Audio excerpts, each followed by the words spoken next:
निघतायत ते दुसऱ्याला मांडीला मांडी लावून बसून धमक्या काय देतायत. कुठे गेले ते 15 मिनिट वाले? हैदराबाद से तुम्हारे वो 2 भड़वों को बताओ उनको हम लोग खड़े इधर परतवाड़ा में हम लोग खड़े आके इधर सामने खड़े रहो. 15 मिनिटाचा तो फार मागितलं रे. 5 मिनिटं दे पुरले सगळे संपून टाकतो मी. कोणाला धमक्या देता, कोणाला आव्हान देता. अरे देवानी भीती नावाचं बटनच टाकायचं विसरलेलं आहे. काय फरक पडत नाही, काय फरक पडत नाही. आता गेलो तुमच्या सगळ्यांच्या समोर हिंदू समाज मोठ्या प्रमाणामध्ये जमलेला. एक बाहेर येऊन बाल्कनी तू पण बघायला तयार नाही. मला एक बाहेर मी ऐकलंय बायका पोरांना पण बाहेर गावी पाठवून दिलेला आहे. परत सांगतो नुसतं एक दिवस अशी हिंदूंनी दहशत दाखवून उपयोग नाहीये. वर्षाच्या 365 दिवस दिवसाचे 24 तास जो हिंदूकडे वाकडे नजरेने बघेल त्यांनी परत आपल्या अब्बाचा पण थोबडा ओळखला नाही पाहिजे एवढा खराब करून टाकायचा. कारण आम्ही कोणाच्या अंगावर जात नाही. आम्ही पहिले तुम्हाला लोकांना छेडलं नाही. तुम्ही पाहिजे ती मस्ती माझ्या महाराष्ट्रामध्ये कराल, पाहिजे ती मस्ती माझ्या हिंदू सणासुदीच्या वेळेस कराल. आणि आम्ही हिंदूंची बाजू पण घ्यायची नाही, हिंदूंच्या बाजूनी बोलायचं पण नाही. आणि आम्ही बोलायला लागलो तर बोलतोय की नितेश राणे दंगल भडकात आहे. तरी बघितल्या का दंगल कशी असते. आम्हाला महाराष्ट्रामध्ये वातावरण खराब करायचं नाहीये. पण तुम्ही जेव्हा भाईचाराच्या आमच्या लोकांना लेक्चर देता, मोठा गंगा जमुना तेजवी सर्व धर्म समभावची टेप रेकॉर्डर वाजवता, मग तो नियम तुम्हाला लागत नाही का? तुमच्यासाठी ते नियम वेगळे आहेत का? आमचं सरळ स्पष्ट एवढंच म्हणणं आहे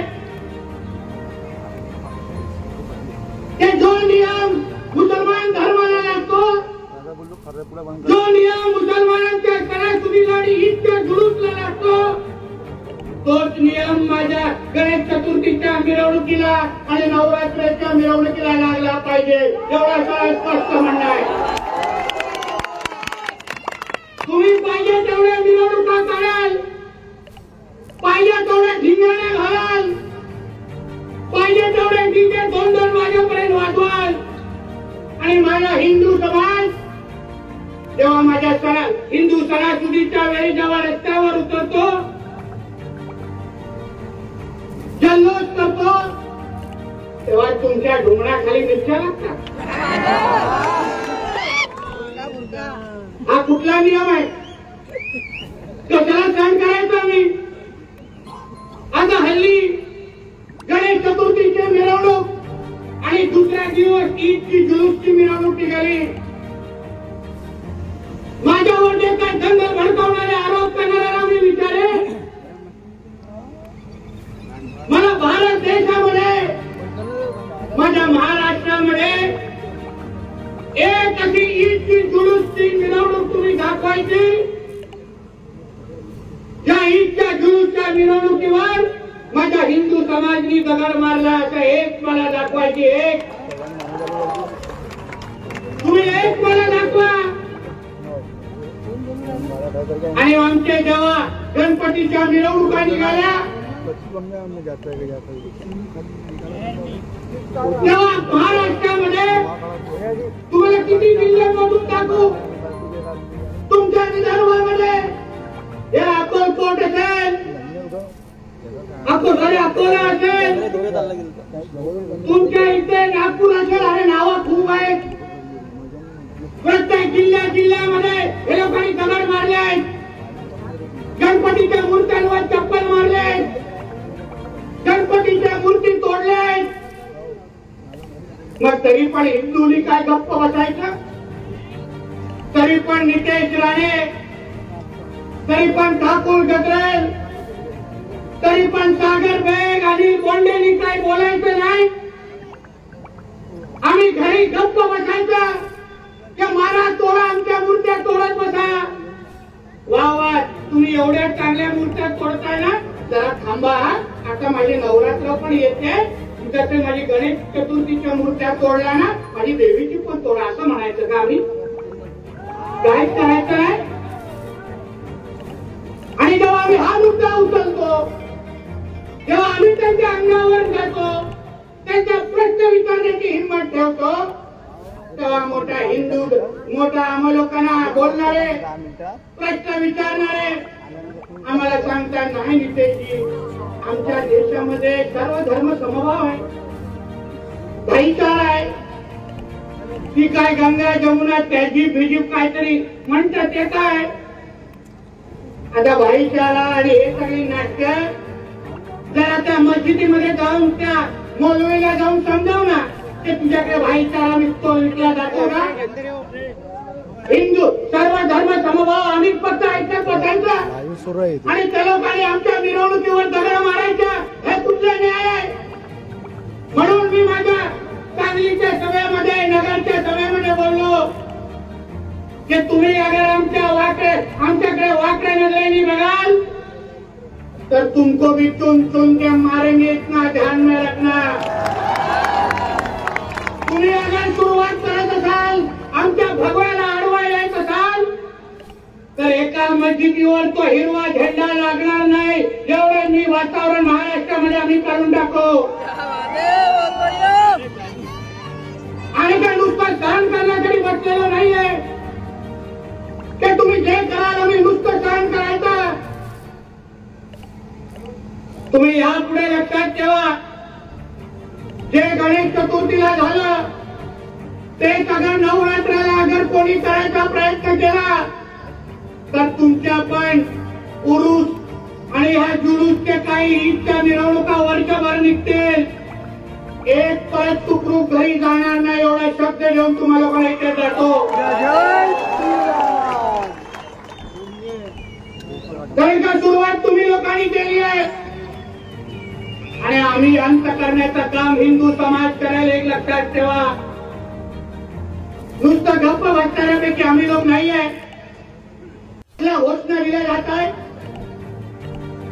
हे पत्रकार मित्र मला विचारतात ते काय नेत्याजी, तुम्ही तर सगळ्याच मुसलमानांच्या विरोधात बोलता.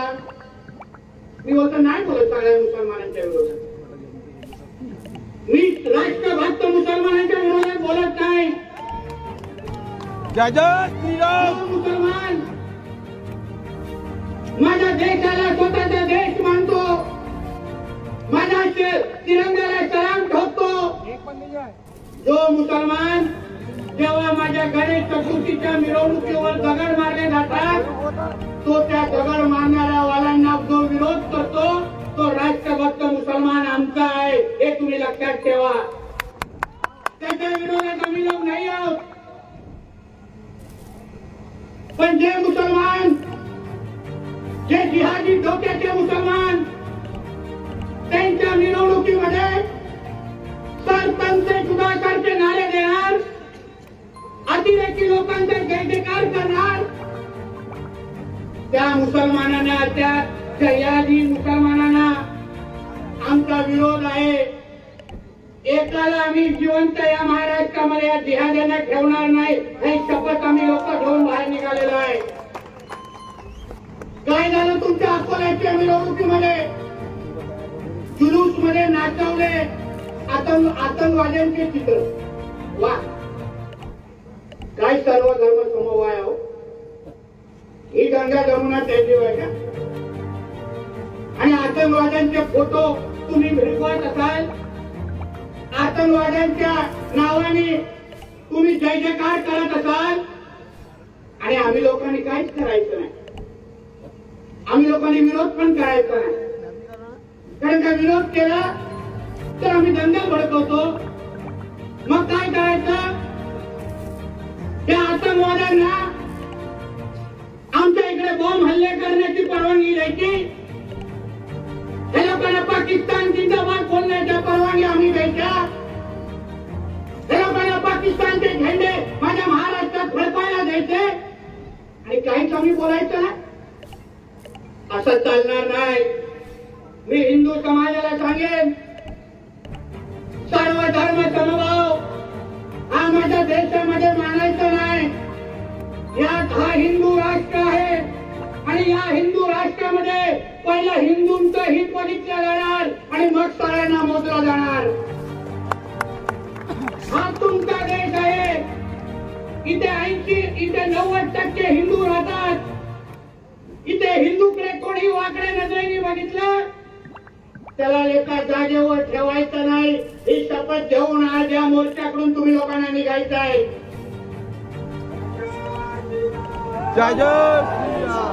ते लोक कट्टरवाद होऊ शकतात, कट्टरपंथी होऊ शकतात, आपल्या धर्मासाठी दिवस रात्र जगू शकतात आणि आम्ही 9 ते 5 वाजता जसं दुकान बंद करतो ना तसं धर्मापुढे पण काम बंद करायचं, घरी जाऊन झोपायचं आणि टीव्ही बघत बसायचं. आज कोणाला मारलं, आज कुठल्या बहिणीला लव जिहाद मध्ये घेऊन गेले बघायचं आणि काहीतरी बातमी सापडली तर लगेच व्हॉट्सअपवर पाठवून बसायचं. ते बोलतात ना शिवाजी महाराजांनी जन्म घेतला पाहिजे पण शेजारच्या घरी. मी काय नाही करणार. या मानसिकतेला माझा विरोध आहे. आपली त्यांच्या विरुद्ध लढाई आहे.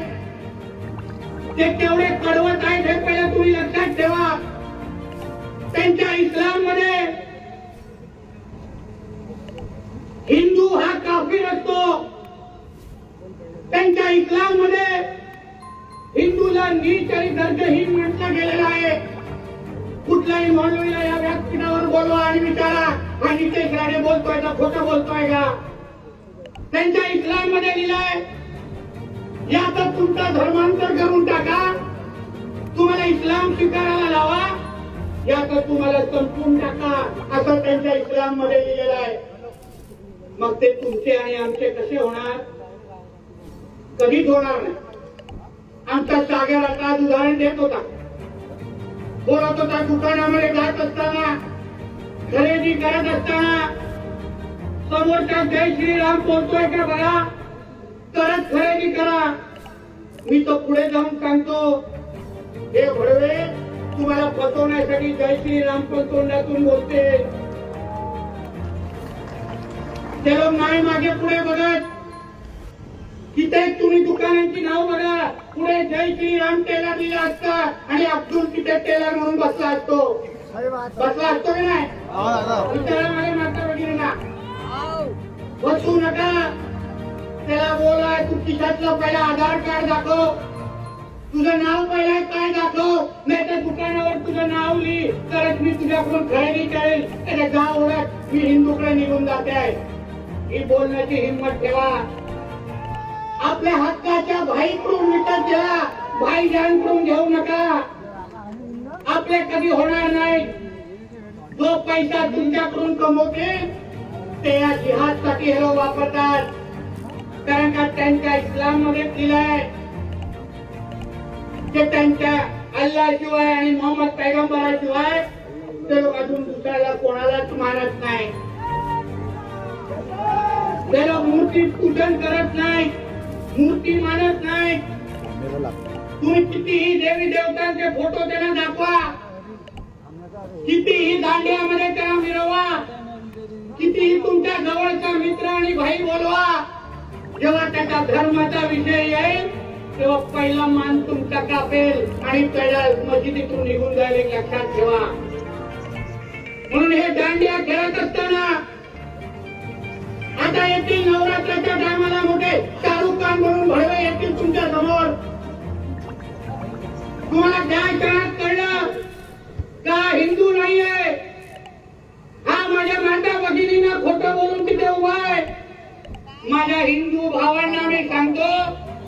उद्दांडे असा त्याच्या जागेवर घाला तर तो परत घरी वाकला नाही पाहिजे. त्यांच्या कुठल्या महिलेकडे वाकड्या नजरेने बघितल्यानंतर जिवंत ठेवतात का? आम्ही कित्येक लव जिहादच्या केसमध्ये मी असतो, आमचा सागर असतो, आम्ही महाराष्ट्रात जातो. कधी कधी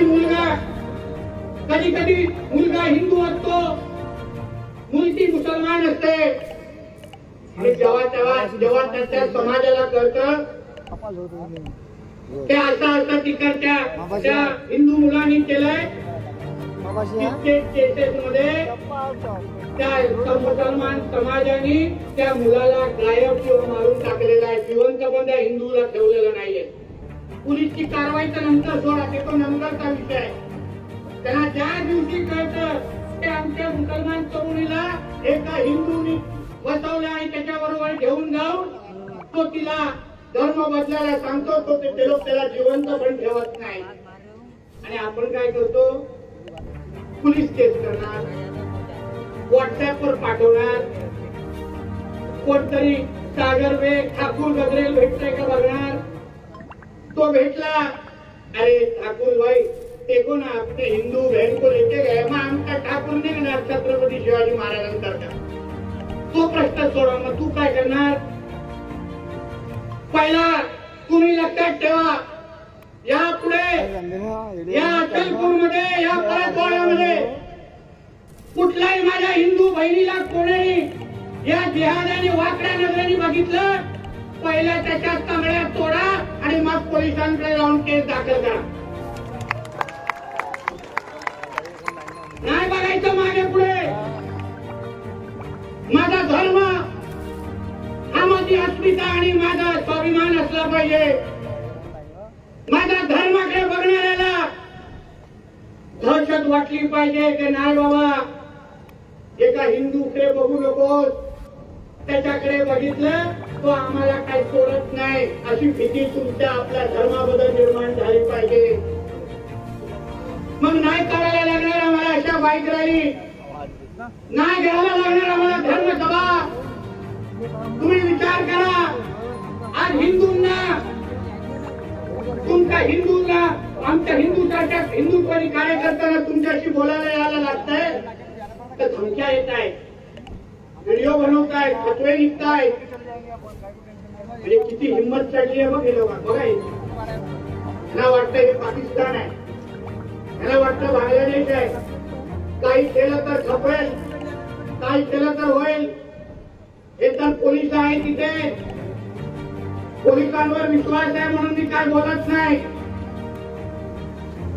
पण ह्या लोकांना कधी अगर आजमायचं असेल तर परत सांगतो, पोलिसांना सुट्टी देण्यासाठी आम्ही तयार आहोत. होऊन जाऊन दे एकदा अचलपूरमध्ये, परतवाड्यामध्ये.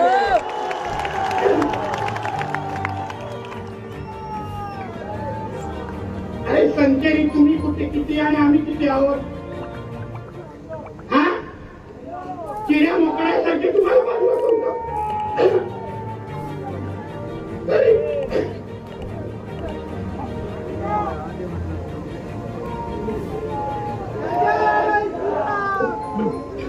जय जय श्रीराम.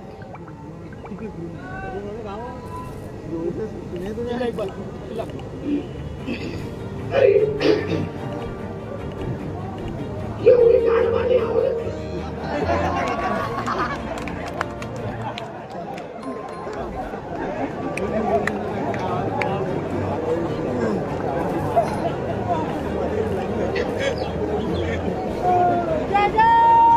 ते बडवे माहितीमध्ये बसून शिवाय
आप देख रहे हैं मेरे साथ मेरा महाराष्ट्र लाइव, सच के साथ जनता की आवाज़। किसी भी न्यूज़ या विज्ञापन के लिए आप हमारे स्क्रीन पर दिए हुए नंबर पर कांटेक्ट करें और हमारे मुख्य संपादक मिर्ज़ा इदरीस बेग को कांटेक्ट करें। इसी तरह के जनता के मुद्दे उठाने के लिए हमारे हाथ मजबूत कीजिए, सब्सक्राइब कीजिए, लाइक कीजिए, शेयर कीजिए, क्योंकि आपकी आवाज़ हम सरकार तक पहुंचा सकते हैं। धन्यवाद।